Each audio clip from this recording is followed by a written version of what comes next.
मेरे प्यारे देशवासियों, आप सभी को नमस्कार। कोटि कोटि नमस्कार। और मैं कोटि कोटि नमस्कार इसलिए भी कह रहा हूं कि 100 करोड़ वैक्सीन डोज के बाद आज देश नए उत्साह, नई ऊर्जा से आगे बढ़ रहा है। हमारे वैक्सीन कार्यक्रम की सफलता भारत के सामर्थ्य को दिखाती है, सबके प्रयास के मंत्र की शक्ति को दिखाती है।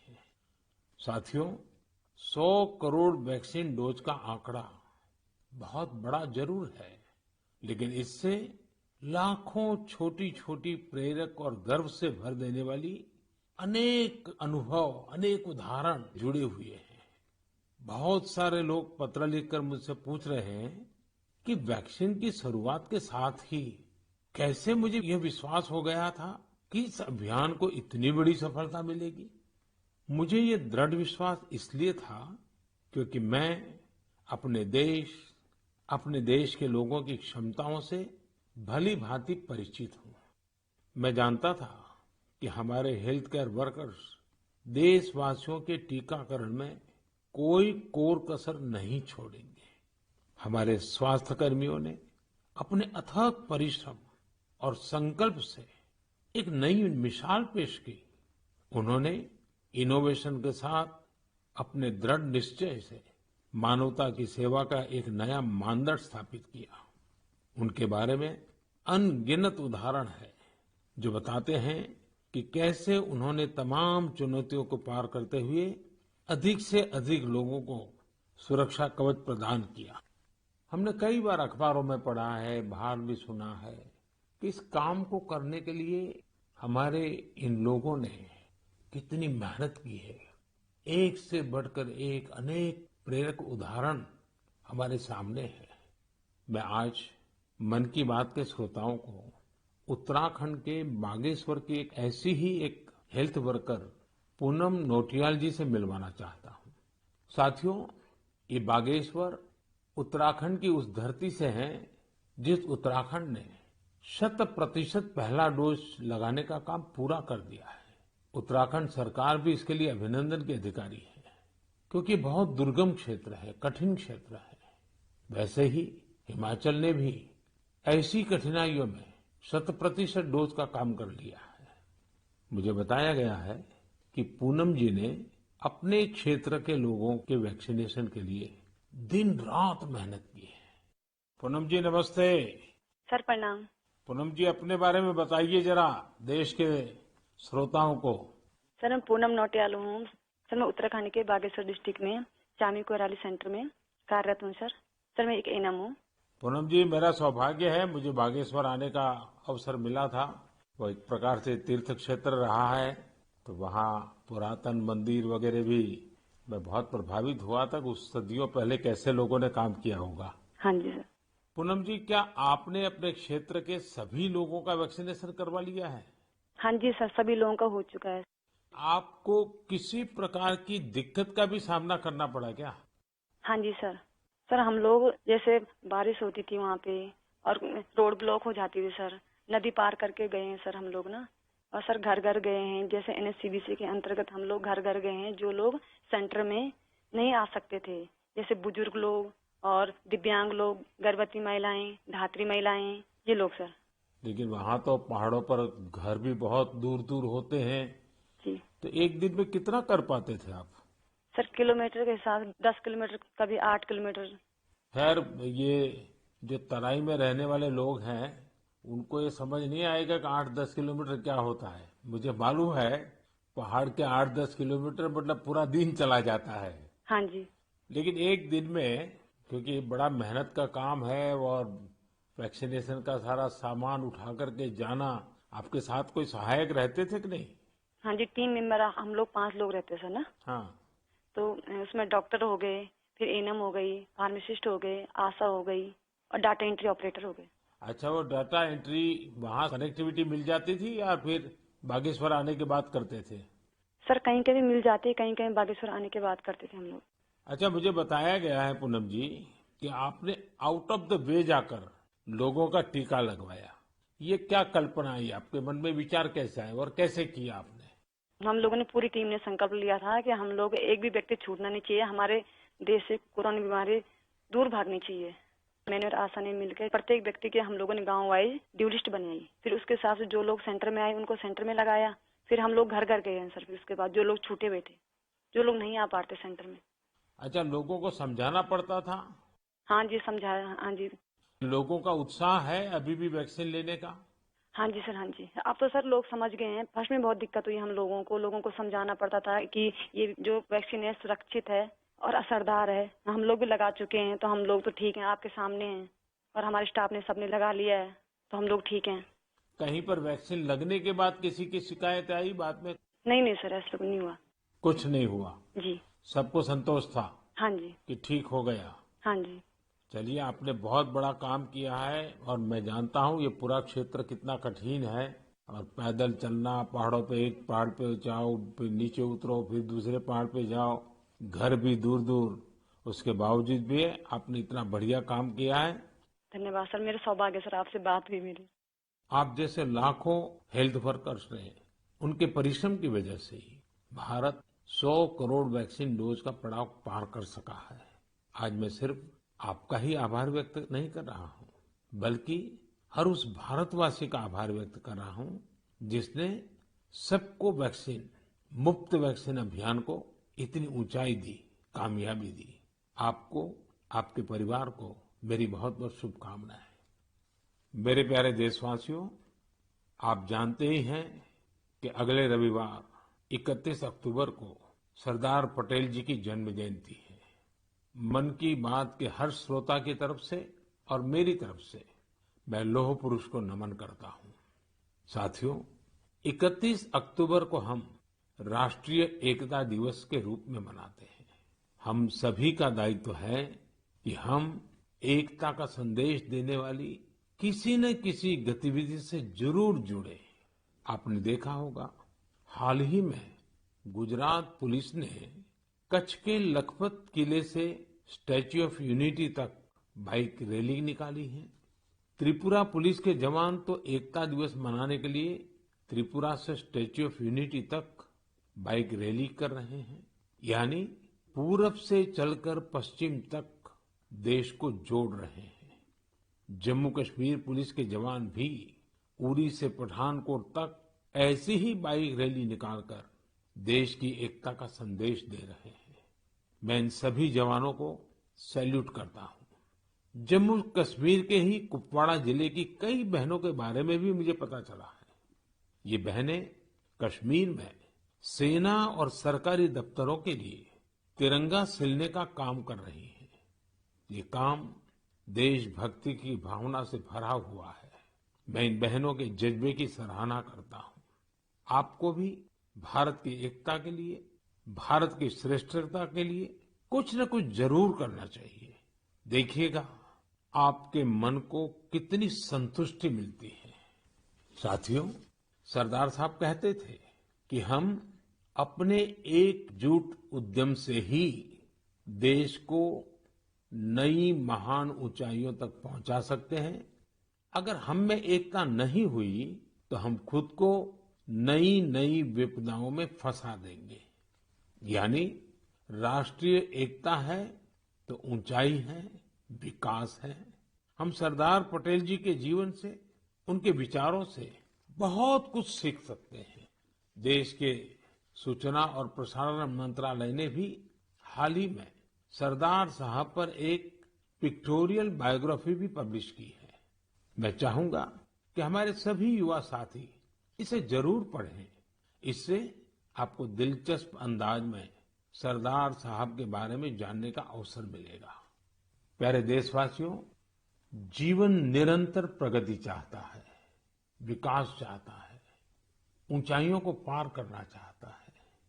विज्ञान भले ही आगे बढ़ जाए, प्रगति की गति कितनी ही तेज हो जाए, भवन कितने ही भव्य बन जाए, लेकिन फिर भी जीवन अधूरापन अनुभव करता है।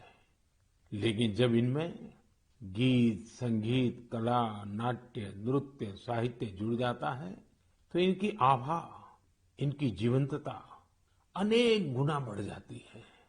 एक प्रकार से जीवन को सार्थक बनना है तो ये सब होना भी उतना ही जरूरी होता है। इसलिए ही कहा जाता है कि सभी विधाएं हमारे जीवन में एक कैटलिस्ट का काम करती है, हमारी ऊर्जा बढ़ाने का काम करती है।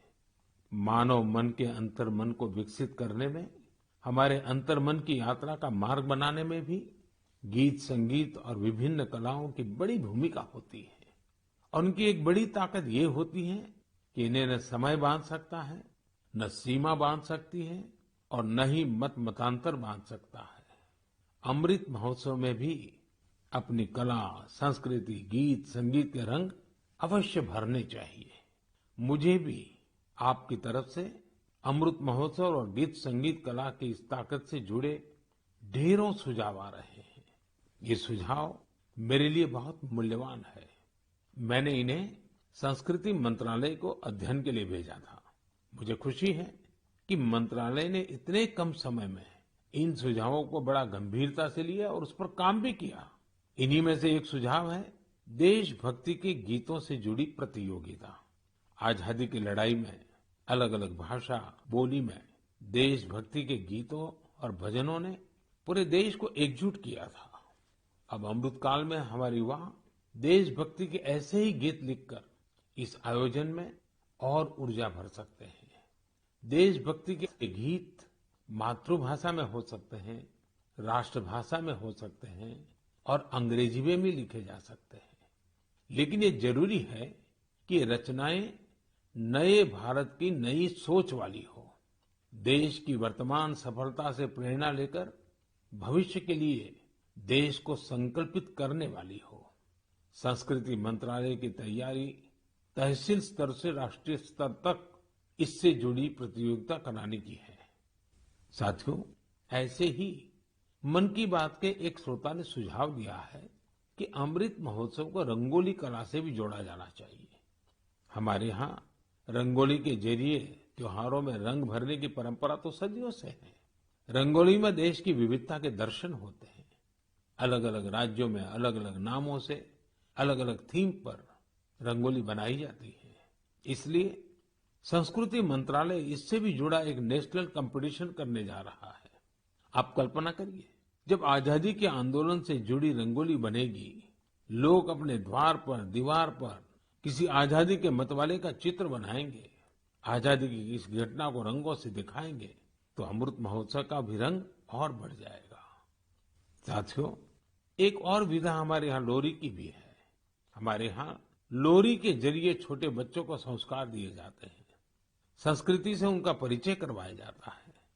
लोरी की भी अपनी विविधता है, तो क्यों न हम अमृतकाल में इस कला को भी पुनर्जीवित करें और देशभक्ति से जुड़ी ऐसी लोरियां लिखें, कविताएं, गीत, कुछ न कुछ जरूर लिखें, जो बड़ी आसानी से हर घर में माताएं अपने छोटे छोटे बच्चों को सुना सके।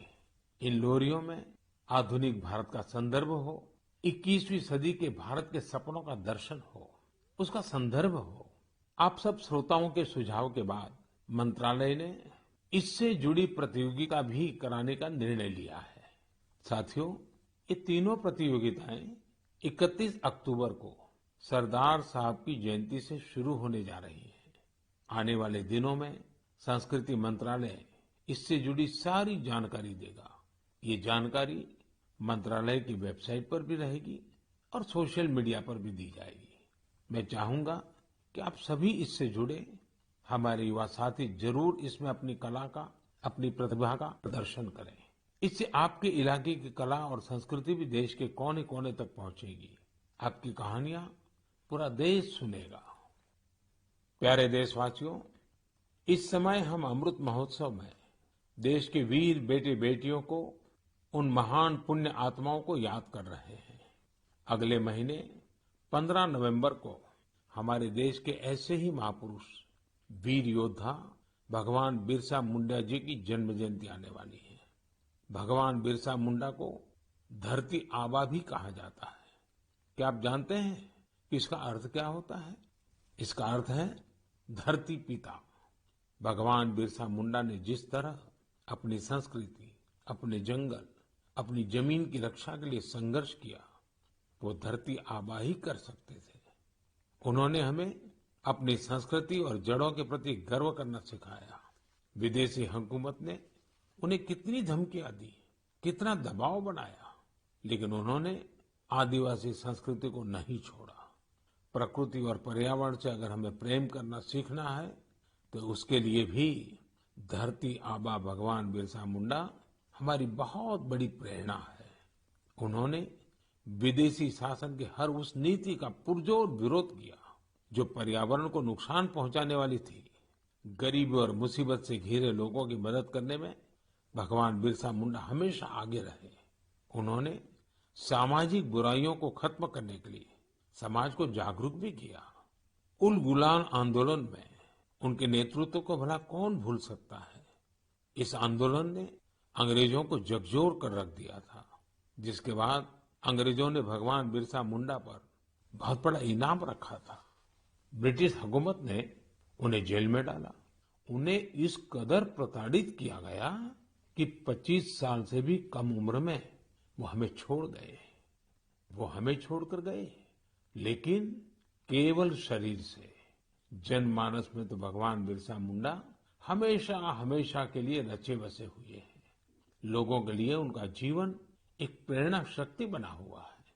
आज भी उनके साहस और वीरता से भरे लोकगीत और कहानियां भारत के मध्य इलाके में बेहद लोकप्रिय हैं। मैं धरती आबा बिरसा मुंडा को नमन करता हूं और युवाओं से आग्रह करता हूं कि उनके बारे में और पढ़ें।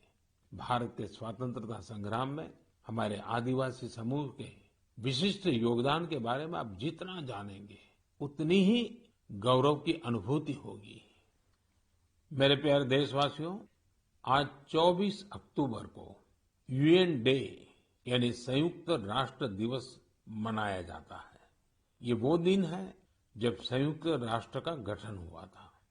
संयुक्त राष्ट्र की स्थापना के समय से ही भारत इससे जुड़ा रहा है। क्या आप जानते हैं कि भारत ने आजादी से पहले 1945 में ही संयुक्त राष्ट्र के चार्टर पर हस्ताक्षर किए थे। संयुक्त राष्ट्र से जुड़ा एक अनोखा पहलू ये है कि संयुक्त राष्ट्र का प्रभाव और उसकी शक्ति बढ़ाने में भारत की नारी शक्ति ने बड़ी भूमिका निभाई है। 1947-48 में जब यूएन ह्यूमन राइट्स का यूनिवर्सल डिक्लेरेशन तैयार हो रहा था, तो उस डिक्लेरेशन में लिखा जा रहा था all man are created equal. लेकिन भारत के एक डेलीगेट ने इस पर आपत्ति जताई और फिर यूनिवर्सल डिक्लेरेशन में लिखा गया all human beings are created equal. ये बात जेंडर इक्वलिटी की भारत की सदियों पुरानी परंपरा के अनुरूप थी। क्या आप जानते हैं कि श्रीमती हंसा मेहता वो डेलीगेट थी जिनकी वजह से ये संभव हो पाया।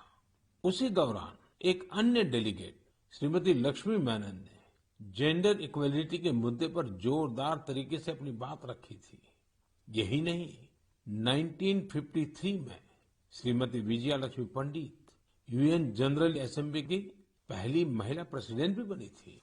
साथियों, हम उस भूमि के लोग हैं जो ये विश्वास करते हैं, जो ये प्रार्थना करते हैं, ओम द्यौः शांति, अंतरिक्षम शांति, पृथ्वी शांति, आपः शांति, औषधयः शांति, वनस्पतयः शांति, विश्वे देवा शांति, ब्रह्म शांति, सर्वम शांति, शांति एव शांति, सामा शांतिरेधि, ओम शांति शांति शांति। भारत ने सदैव विश्व शांति के लिए काम किया है।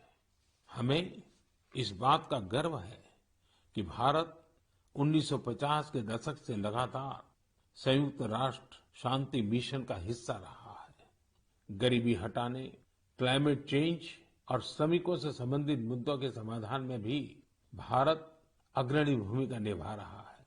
इसके अलावा योग और आयुष को लोकप्रिय बनाने के लिए भारत WHO यानी वर्ल्ड हेल्थ ऑर्गेनाइजेशन के साथ मिलकर काम कर रहा है। मार्च 2021 में WHO ने घोषणा की थी कि भारत में पारंपरिक चिकित्सा के लिए एक ग्लोबल सेंटर स्थापित किया जाएगा। साथियों, संयुक्त राष्ट्र के बारे में बात करते हुए आज मुझे अटल जी के शब्द भी याद आ रहे हैं। 1977 में उन्होंने संयुक्त राष्ट्र को हिंदी में संबोधित कर इतिहास रच दिया था। आज मैं मन की बात के श्रोताओं को अटल जी के उस संबोधन का एक अंश सुनाना चाहता हूँ। सुनिए अटल जी की ओजस्वी आवाज। यहाँ मैं राष्ट्रों की सत्ता और महत्ता के बारे में नहीं सोच रहा हूँ। आम आदमी की प्रतिष्ठा और प्रगति मेरे लिए कहीं अधिक महत्व रखती है। अंततः हमारी सफलताएं और असफलताएं केवल एक ही मापदंड से नापी जानी चाहिए कि क्या हम पूरे मानव समाज, वस्तुतः हर नर नारी और बालक के लिए न्याय और गरिमा की आश्वस्ति देने में प्रयत्नशील हैं। साथियों, अटल जी की ये बातें हमें आज भी दिशा दिखाती हैं। इस धरती को एक बेहतर और सुरक्षित प्लेनेट बनाने में भारत का योगदान विश्व भर के लिए बहुत बड़ी प्रेरणा है। मेरे प्यारे देशवासियों, अभी कुछ दिन पहले ही 21 अक्टूबर को हमने पुलिस स्मृति दिवस मनाया है। पुलिस के जिन साथियों ने देश सेवा में अपने प्राण न्योछावर किए हैं, इस दिन हम उन्हें विशेष तौर पर याद करते हैं। मैं आज अपने इन पुलिसकर्मियों के साथ ही उनके परिवारों को भी याद करना चाहूंगा। परिवार के सहयोग और त्याग के बिना पुलिस जैसी कठिन सेवा बहुत मुश्किल है। पुलिस सेवा से जुड़ी एक और बात जो मैं मन की बात के श्रोताओं को बताना चाहता हूँ। पहले धारणा बन गई थी कि सेना और पुलिस जैसी सेवा केवल पुरुषों के लिए ही होती है, लेकिन आज ऐसा नहीं है। Bureau of police research and development के आंकड़े बताते हैं कि पिछले कुछ वर्षों में महिला पुलिसकर्मियों की संख्या डबल हो गई है, दोगुनी हो गई है। 2014 में जहां इनकी संख्या 1,05,000 के करीब थी, वहीं 2020 तक इसमें 2 गुने से भी ज्यादा की बढ़ोतरी हुई है और ये संख्या अब 2,15,000 तक पहुंच गई है। यहाँ तक कि सेंट्रल आर्म पुलिस फोर्सेस में भी पिछले 7 सालों में महिलाओं की संख्या लगभग दोगुनी हुई है। और मैं केवल संख्या की बात नहीं करता। आज देश की बेटियां कठिन से कठिन ड्यूटी भी पूरी ताकत और हौसले से कर रही हैं। उदाहरण के लिए कई बेटियां अभी सबसे कठिन मानी जाने वाली ट्रेनिंग में से एक स्पेशलाइज्ड जंगल वॉरफेयर कमांडोज की ट्रेनिंग ले रही हैं। ये हमारी कोबरा बटालियन का हिस्सा बनेगी। साथियों, आज हम एयरपोर्ट जाते हैं, मेट्रो स्टेशन जाते हैं या सरकारी दफ्तरों को देखते हैं। सीआईएसएफ की जांबाज महिलाएं हर संवेदनशील जगह की सुरक्षा करते दिखाई देती हैं। इसका सबसे सकारात्मक असर हमारे पुलिस बल के साथ साथ समाज के मनोबल पर भी पड़ रहा है। महिला सुरक्षा कर्मियों की मौजूदगी से लोगों में, विशेषकर महिलाओं में, सहज ही एक विश्वास पैदा होता है। वे उनसे स्वाभाविक रूप से खुद को जुड़ा महसूस करती हैं। महिलाओं की संवेदनशीलता की वजह से भी लोग उन पर ज्यादा भरोसा करते हैं। हमारी ये महिला पुलिसकर्मी देश की लाखों और बेटियों के लिए भी रोल मॉडल बन रही है। मैं महिला पुलिसकर्मियों से अनुरोध करना चाहूंगा कि वे स्कूलों के खुलने के बाद अपने क्षेत्रों के स्कूलों में विजिट करें, वहां बच्चियों से बात करें। मुझे विश्वास है कि इस बातचीत से हमारी नई पीढ़ी को एक नई दिशा मिलेगी। यही नहीं, इससे पुलिस पर जनता का विश्वास भी बढ़ेगा। मैं आशा करता हूं कि आगे और भी ज्यादा संख्या में महिलाएं पुलिस सेवा में शामिल होगी, हमारे देश की न्यू एज पुलिसिंग को लीड करेगी। मेरे प्यारे देशवासियों, बीते कुछ वर्षों में हमारे देश में आधुनिक टेक्नोलॉजी का इस्तेमाल जिस तेजी से बढ़ा है, उस पर अक्सर मुझे मन की बात के श्रोता अपनी बातें लिखते रहते हैं। आज मैं ऐसे ही एक विषय की चर्चा आपसे करना चाहता हूं जो हमारे देश, विशेषकर हमारे युवाओं और छोटे छोटे बच्चों तक की कल्पनाओं में छाया हुआ है। ये विषय है ड्रोन टेक्नोलॉजी का। कुछ साल पहले तक जब कहीं ड्रोन का नाम आता था तो लोगों के मन में पहला भाव क्या आता था? सेना का, हथियारों का, युद्ध का। लेकिन आज हमारे यहाँ कोई शादी बारात या फंक्शन होता है तो हम ड्रोन से फोटो और वीडियो बनाते हुए देखते हैं। ड्रोन का दायरा, उसकी ताकत सिर्फ इतने ही नहीं है, भारत दुनिया के उन पहले देशों में से है जो ड्रोन की मदद से अपने गांव में जमीन के डिजिटल रिकॉर्ड तैयार कर रहा है। भारत ड्रोन का इस्तेमाल ट्रांसपोर्टेशन के लिए करने पर बहुत व्यापक तरीके से काम कर रहा है। चाहे गांव में खेतीबाड़ी हो या घर पर सामान की डिलीवरी हो, आपातकाल में मदद पहुंचानी हो या कानून व्यवस्था की निगरानी हो, बहुत समय नहीं है जब हम देखेंगे कि ड्रोन हमारी इन सब जरूरतों के लिए तैनात होंगे। इनमें से ज्यादातर की तो शुरुआत भी हो चुकी है। जैसे कुछ दिन पहले गुजरात के भावनगर में ड्रोन के जरिए खेतों में नैनो यूरिया का छिड़काव किया गया। कोविड वैक्सीन अभियान में भी ड्रोन्स अपनी भूमिका निभा रहे हैं। इसकी एक तस्वीर हमें मणिपुर में देखने को मिली थी, जहां एक द्वीप पर ड्रोन से वैक्सीन पहुंचाई गई। तेलंगाना भी ड्रोन से वैक्सीन डिलीवरी के लिए ट्रायल्स कर चुका है। यही नहीं, अब इंफ्रास्ट्रक्चर के कई बड़े प्रोजेक्ट्स की निगरानी के लिए भी ड्रोन का इस्तेमाल हो रहा है। मैंने एक ऐसे यंग स्टूडेंट के बारे में भी पढ़ा है जिसने अपने ड्रोन की मदद से मछुआरों का जीवन बचाने का काम किया। साथियों, पहले इस सेक्टर में इतने नियम, कानून और प्रतिबंध लगाकर रखे गए थे कि ड्रोन की असली क्षमता का इस्तेमाल भी संभव नहीं था। जिस टेक्नोलॉजी को अवसर के तौर पर देखा जाना चाहिए था, उसे संकट के तौर पर देखा गया। अगर आपको किसी भी काम के लिए ड्रोन उड़ाना है तो लाइसेंस और परमिशन का इतना झंझट होता था कि लोग ड्रोन के नाम से ही तौबा कर लेते थे। हमने तय किया कि इस माइंडसेट को बदला जाए और नए ट्रेंड्स को अपनाया जाए। इसलिए इस साल 25 अगस्त को देश एक नई ड्रोन नीति लेकर आया। ये नीति ड्रोन से जुड़े वर्तमान और भविष्य की संभावनाओं के हिसाब से बनाई गई है। इसमें अब न बहुत सारे फॉर्म्स के चक्कर में पड़ना होगा, न ही पहले जितनी फीस देनी पड़ेगी। मुझे आपको बताते हुए खुशी हो रही है कि नई ड्रोन पॉलिसी आने के बाद कई ड्रोन स्टार्टअप्स में विदेशी और देशी निवेशकों ने निवेश किया है। कई कंपनियां मैन्युफैक्चरिंग यूनिट्स भी लगा रही हैं। आर्मी, नेवी और एयरफोर्स ने भारतीय ड्रोन कंपनियों को 500 करोड़ रुपए से ज्यादा के ऑर्डर भी दिए हैं। और ये तो अभी शुरुआत है। हमें यही नहीं रुकना है। हमें ड्रोन टेक्नोलॉजी में अग्रणी देश बनना है। इसके लिए सरकार हर संभव कदम उठा रही है।